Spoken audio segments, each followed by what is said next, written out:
Hello everyone, welcome to मेहास wonderful garden. आज का मेरा प्लांट है हिबिस्कस का प्लांट, गुड़हल का प्लांट।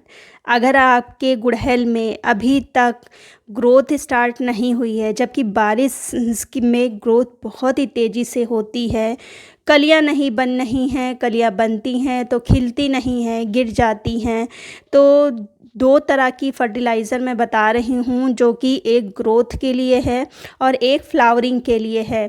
दोनों ही जो खादें हैं बहुत ही सस्ती हैं, एक तरह से फ्री की ही मान सकते हैं। इन दोनों के बल पर आप अपने हिबिस्कस के प्लांट को ग्रो कर सकते हैं। मैं नहीं मानती कि हिबिस्कस के प्लांट को ग्रो करने के लिए बाहर से कोई फर्टिलाइज़र लाने की ज़रूरत है।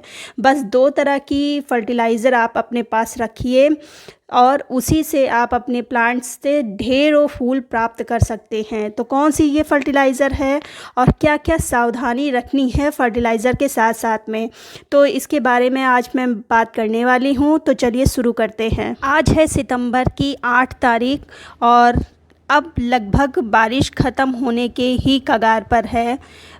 इस मौसम में जब बारिश हो रही थी तब प्लांट बहुत ही तेज़ी से ग्रो कर रहा था। मेरे बस 3-4 ही प्लांट्स में फ्लावरिंग हो रही थी, बाकी प्लांट ग्रोथ कर रहे थे। इसका भी मेन कारण था कि मैंने जैसे ही बारिश स्टार्ट हुई थी सभी की मैंने ऊपर से ट्रिमिंग कर दी थी, कटिंग कर दी थी, क्योंकि मुझे कटिंग लगानी थी, नए पौधे तैयार करने थे। तो कटिंग करने के कारण प्लांट पर ग्रोथ हो रही थी, तो उस पर फ्लावरिंग नहीं हो रही थी।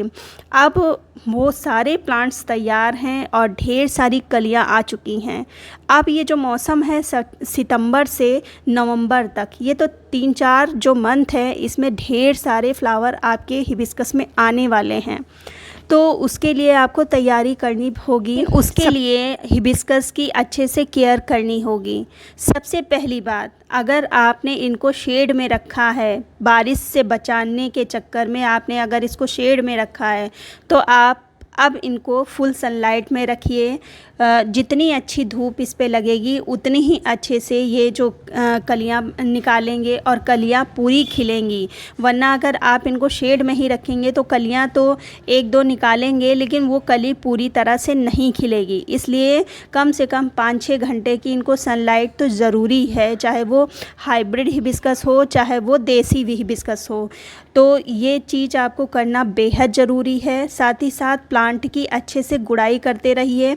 ये जो बारिश थी इसमें वीड्स बहुत ही जल्दी निकलती हैं, तो लगातार वीड्स की सफाई करते रहिए। वीड्स लगे होने के कारण मिट्टी में धूप नहीं लग पाती है, तो वीड्स की अच्छे से सफाई कर दीजिए जिससे मिट्टी में धूप लगे। धूप लगना मिट्टी के लिए बहुत ही ज़रूरी है। धूप से ही जो मिट्टी में फंगस वगैरह लग जाती है वो किल होती है, तो इसलिए धूप लगना प्लांट में बहुत ही ज़रूरी है। जब धूप नहीं लगती तभी तरह तरह की प्लांट में बीमारियां लगती हैं, मिलीबग लगती हैं, फंगस लगती है। तो इस चीज़ का आप ध्यान रखें, प्लांट में धूप लगना बेहद ज़रूरी है। अगर प्लांट के तने में मिट्टी और तने के बीच में अगर आपका प्लांट ज़्यादा घना है तो नीचे से उसकी सफाई कर दें। नीचे से जितनी भी पत्तियां हैं उनको साफ़ कर दें जिससे धूप अच्छे से लग सके। ये चीज़ आपको करनी है। फिर जो तीसरे नंबर पर आपको करना है वो है पानी का ध्यान रखना। पानी अब बारिश ख़त्म हो चुकी है, बरसात में तो कंट्रोल नहीं था, तो आपने इसको शेड में रखा था। अब जब इसको ओपन एरिया में रख रहे हैं तो मिट्टी अच्छे से चेक करके ही पानी देना है। कलियां गिरने का एक प्रमुख कारण ओवर वाटरिंग भी होती है, तो इस चीज़ का आप ध्यान रखिए। इनके फर्टिलाइज़र की बात करी जाए तो बेसिक जो नीड होती है प्लांट की वो होती है नाइट्रोजन। अच्छे से ग्रो करने के लिए प्लांट को नाइट्रोजन की ज़रूरत होती है, तो उसके लिए आप जो सरसों की खली है उसका प्रयोग करें। सरसों की खली में नाइट्रोजन तो भर के होता ही है, साथ साथ में और भी एलिमेंट होते हैं जो प्लांट की ग्रोथ को बूस्ट देते हैं। प्लांट में पीली पत्तियां होना, कलियों का झड़ना, तो इन सभी प्रॉब्लम्स में ये कहीं हद तक काम करता है। बहुत ही अच्छा और सस्ता स्रोत है प्लांट की ग्रोथ को बढ़ाने का।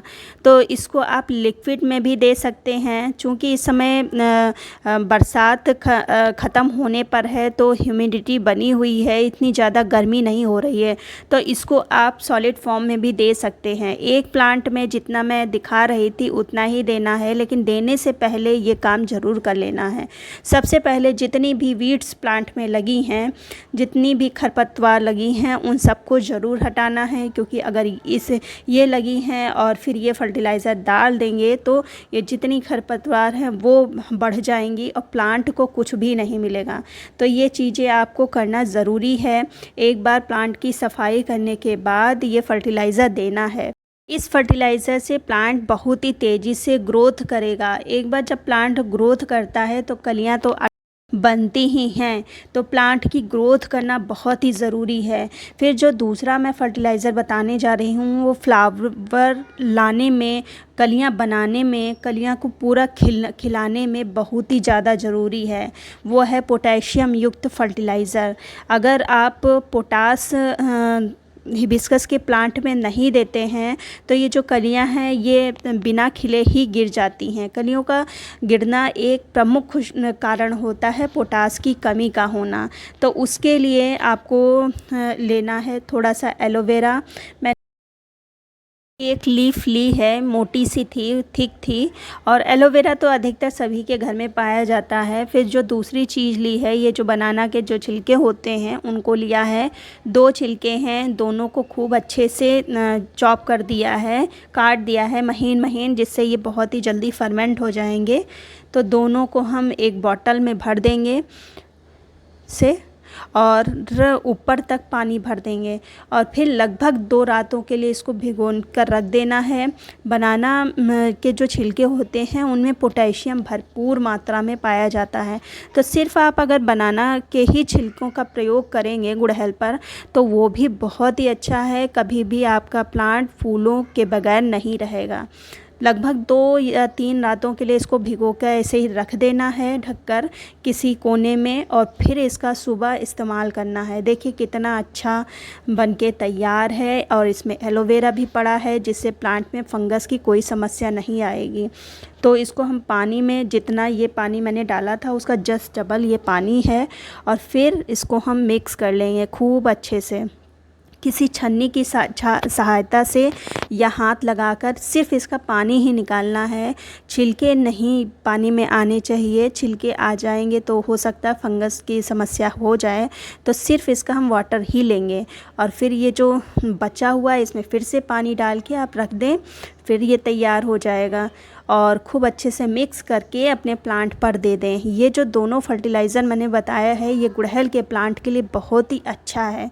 सिर्फ इन दोनों फर्टिलाइज़र की बदौलत ही आप अपने प्लांट को अच्छे से बढ़ा सकते हैं, उनमें ग्रोथ बहुत अच्छी प्राप्त कर सकते हैं, और ग्रोथ अच्छी होगी, प्लांट बहुत ही अच्छा घना होगा, तो उसमें फ्लावर तो ढेर सारे होंगे ही। तो यही फर्टिलाइज़र आप डालिए। अगर आप बाहर से फर्टिलाइज़र नहीं ला सकते तो इन्हीं दोनों फर्टिलाइज़र की बदौलत आप अपने प्लांट से ढेरों फूल प्राप्त कर सकते हैं। साथ ही साथ जो मैंने टिप्स आपको बताए हैं उनको भी फॉलो करिए, क्योंकि वो टिप्स अगर आप फॉलो करेंगे तो आपका प्लांट हेल्दी बना रहेगा। तो ये सब चीज़ें आप करिए। उम्मीद करूँगी कि वीडियो आपको अच्छा लगा होगा। जो नॉलेज मैंने आपको दी है वो काम की होगी। अगर काम की है तो लाइक कर लीजिए, सब्सक्राइब कर लीजिए।